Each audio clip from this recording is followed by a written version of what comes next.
नमस्कार दोस्तों, हमारे YouTube चैनल में आप सबका स्वागत है। आज हम बताएंगे आपको कैसे राजकुमार देवव्रत बने भीष्म। बहुत समय पहले हस्तिनापुर का राजा शांतनु धर्म और न्याय का प्रतिरूप अपने राज्य में सबका प्रिय था। राजा शांतनु को एक दिन गंगा तट पर एक अपूर्व सुंदर स्त्री दिखाई दी। वो थी गंगा देवी।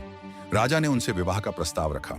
गंगा ने कहा, विवाह करूंगी, लेकिन एक शर्त पर, जो मैं करूं तुम कभी सवाल नहीं करोगे। शांतनु ने हामी भरी।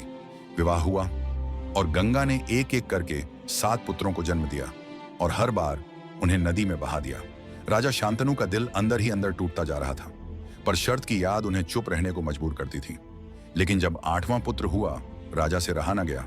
उन्होंने गंगा को रोक लिया। तब गंगा ने अपना असली रूप दिखाया और बताया, एक बार स्वर्गलोक के 8 वसु, देवता स्वरूप शक्तिशाली दिव्य प्राणी पृथ्वी पर घूम रहे थे। उनमें से एक वसु, जिसका नाम प्रभास था, ने अपनी पत्नी के कहने पर ऋषि वशिष्ठ की कामधेनु गाय की पुत्री नंदिनी को चुरा लिया। ये चोरी ऋषि वशिष्ठ के क्रोध का कारण बनी। वशिष्ठ ने सभी 8 वसुओं को श्राप दिया, तुम सबको पृथ्वी पर मनुष्य रूप में जन्म लेना पड़ेगा।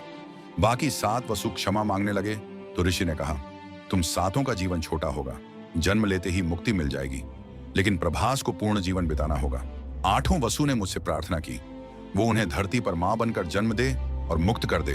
ये सब स्वर्ग के वसु थे जिन्हें श्राप मिला था। मैं उन्हें मुक्त कर रही थी। अब वचन टूटा तो मैं जा रही हूं, पर यह पुत्र तुम्हारा होगा। देवव्रत बड़े हुए, शास्त्र शस्त्र और नीति का पूर्ण ज्ञान प्राप्त किया और शांतनु के उत्तराधिकारी बने। फिर एक दिन राजा शांतनु को एक सुंदर कन्या से प्रेम हो गया, जो नाविक की पुत्री थी। उसका नाम था सत्यवती। राजा ने उसके पिता से विवाह का प्रस्ताव रखा, पर उसके पिता ने शर्त रखी, मेरी बेटी का पुत्र ही हस्तिनापुर का राजा बनेगा। राजा शांतनु के लिए यह संभव नहीं था, क्योंकि उन्होंने पहले ही देवव्रत को युवराज घोषित कर दिया था। राजा दुखी रहने लगे।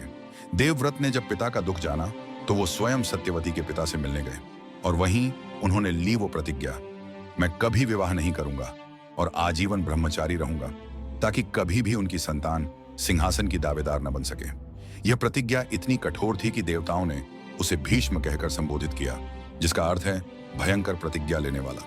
और इस प्रतिज्ञा ने महाभारत की नींव रख दी।